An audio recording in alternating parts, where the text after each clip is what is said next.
It's a big blow to Robert Vadra.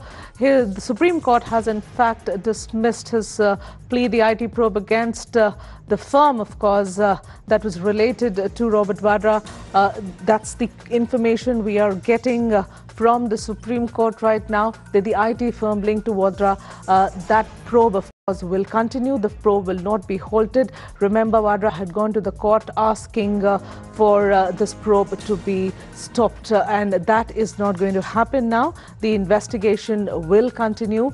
That's the income tax investigation, of course, against Robert Vadra. That's what we are learning. Well, the crisis is that the firm that is at certain point of time linked with Mr. Vadra has been director of this firm, refuses to appear in person. The directors refuse to in person appear before the IT authorities on multiple counts of clarity that the IT authorities want from them. They have on certain occasions sent their authorized representatives, lawyers, and in the interim they have approached, first they approached the ITAT, Income Tax Appellate Tribunal, then the High Court, and now finally the Apex Court, asking for a relief from the income tax probe, which clearly is not coming their way. Clearly, prima facie, the courts are satisfied that the income tax has a justified case in continuing with their probe, and therefore the firm's authorities, whoever the present directors are to whom the summons are going from the IT authorities, must appear in person and explain their position to the income tax authority. And the probe is not in vain or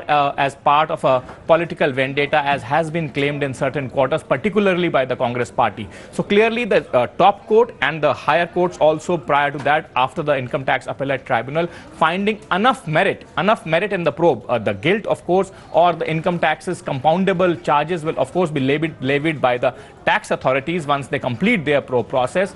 Nonetheless, in the interim, there is no relief for them, the firm, and they will have to continue to appear before the income tax authorities to explain their position, which this formulation or the proposition is something that that Mr. Vadra linked firm certainly has not been accepting when it comes to action by the income tax authorities.